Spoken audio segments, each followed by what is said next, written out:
CV band hatinne nizoma shini bare ho mega thakawa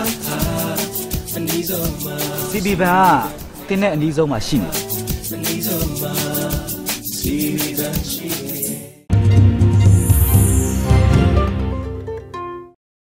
Democracy ပညာရေးတပိတ်စစ်ကြောင်းရဲ့ရလဒ်တစ်ခုဖြစ်တဲ့အမျိုးသားပညာရေးဥပဒေနဲ့ဆက်ဆက်ပြီးနောက်ပိုင်းမှာပေါ်ထွက်လာအောင်မဲ့ဥပဒေများစွာမှာမြန်မာကျောင်းသားတွေလက်ရှိအနေအထားထက်ထဲထဲဝင်ဝင်ဆွေးနွေးနိုင်ဖို့လိုအပ်နေပါတယ်။ဒါကြောင့်နိုင်ငံတကာအတွေ့အကြုံတွေရရှိနိုင်ဖို့မြန်မာတက္ကသိုလ်ကျောင်းသားတွေဟာအင်္ဂလန်နိုင်ငံကကျောင်းတွေကိုမေ19ကနေ24ရက်အထိသွားရောက်လေ့လာခဲ့ကြပါတယ်။တခြားနိုင်ငံကကျောင်းသားတွေသူတို့လိုချင်တဲ့ပညာရေးစနစ်မျိုးဥပဒေမျိုးနဲ့အတီးတကျဖြစ်နေချိန်မှာမြန်မာကျောင်းသားတွေကတော့အကျဉ်းထောင်တွေထဲရောက်နေတယ်လို့လေ့လာရေးမှာပါဝင်ခဲ့တဲ့နန်းလင်းကပြောပါတယ်။ဘောင်တွေစနစ်တွေယဉ်ကျေးမှုတွေနဲ့ပိတ်ဆို့ခံထားရတဲ့မြန်မာကျောင်းသားတွေကိုတခြားနိုင်ငံကကျောင်းသားတွေလိုမျိုးလွတ်လွတ်လပ်လပ်တွေးခေါ်ခွင့်ရစေခြင်းပြီးဆရာတွေအနေနဲ့လည်းသင်ကြားရေးကိုသာအာရုံထားပြီးဘယ်သူ့ကိုမှမကြောက်ရတဲ့ပညာရှင်ဆန်ဆန်မျိုးဖြစ်စေခြင်းနဲ့လို့ဆိုပါတယ်။လွန်ခဲ့တဲ့ April လဆိုရင် UK နဲ့ Australia ပေါ့နော်အင်္ဂလန်နဲ့ Australia နိုင်ငံကျောင်းသားသမဂ္ဂခေါင်းဆောင်တွေလာပြီးတော့ကျွန်တော်စီမှာလာဆွေးနွေးခဲ့တယ်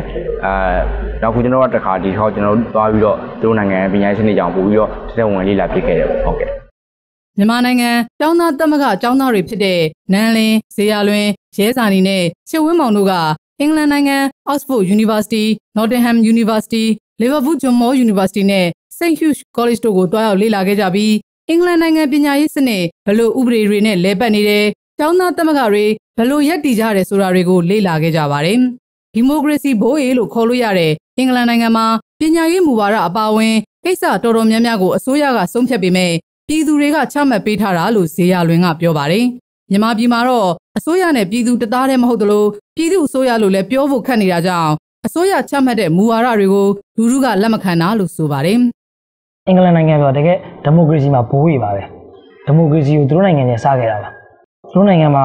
ကိစ္စရဲ့တော်တော်များများကိုအစိုးရဆုံးဖြတ်ပါတယ်။သူတို့ရှိရပညာရေးကိစ္စမူဝါဒတော်တော်များများအစိုးရဆုံးဖြတ်ပါတယ်။သူတို့ရှိရအစိုးရချမှတ်တယ်ဆိုတဲ့မူဝါဒတွေဒီပြည်သူကချမှတ်တာပါ။ဘာလို့လဲဆိုတော့သူတို့ကပြည်သူကရွေးချယ်လိုက်တဲ့ပြည်သူကိုယ်စားလှယ်အစိုးရဖြစ်နေလို့ပါ။ကျွန်တော်တို့ရှိမှာကအစိုးရချမှတ်တယ်ဆိုတာပြည်သူကချမှတ်တာမဟုတ်ပါဘူး။ပြည်သူနဲ့အစိုးရတွေတားတဲ့ရှိမနေတဲ့အတွက်ပြည်သူအစိုးရလို့ပြောရမှာခက်နေပါတယ်ကျွန်တော်နိုင်ငံမှာ။အဲဒီတော့ကြောင့်ကျွန်တော်ရှိရအစိုးရကချမှတ်တဲ့မူဝါဒတွေကျွန်တော်ပြည်သူလက်မခံတာပါအင်္ဂလန်နိုင်ငံမှာကျောင်းသားတွေရဲ့အရေးပါမှုကိုတွေ့မြင်ခဲ့ရတယ်ဆိုတဲ့ချစ်ဝင်းမောင်ကတော့အင်္ဂလန်နိုင်ငံကကျောင်းတွေမှာသမဂ္ဂတွေရဲ့ဖွဲ့စည်းပုံချင်းမတူညီကြပေမဲ့ကျောင်းကောင်စီတွေကျောင်းသားတွေရဲ့လုပ်ပိုင်ခွင့်တွေကိုလေ့လာခဲ့ရတယ်လို့ပြောပါတယ်။ရရှိခဲ့တဲ့လေ့လာရေးအတွေ့အကြုံတွေကိုပညာရေးပြုပြင်ပြောင်းလဲမှုမှာအသုံးချသွားမယ်လို့ဆိုပါတယ်။ကျွန်တော်တို့အင်္ဂလန်နိုင်ငံကိုသွားလေ့လာတဲ့အခါမှာအင်္ဂလန်နိုင်ငံရဲ့ပညာရေးစနစ်ပြီးအင်္ဂလန်နိုင်ငံမှာတက္ကသိုလ်ကျောင်းတွေတက္ကသိုလ်တွေကဘယ်လိုလဲပတ်တယ်လဲတက္ကသိုလ်ရဲ့အုပ်ချုပ်မှုစနစ်တွေကဘယ်လိုရှိတယ်လဲပြီးတော့ကျောင်းသားသမဂ္ဂတွေဘယ်လိုရက်တီလှုပ်ရှားတယ်လဲဆိုတာလည်းပတ်သက်ပြီးကျွန်တော်အဓိကထားပြီးသွားလေ့လာဖြစ်တာပါ။ဒီသွားလေ့လာကြတဲ့အတူရှေ့လျှောက်ကမြန်မာနိုင်ငံရဲ့ပညာရေးကြောင်းကိုကျွန်တော်တို့အသုံးချပြီးတော့စူးစမ်းတော့မှာဖြစ်ပါတယ်။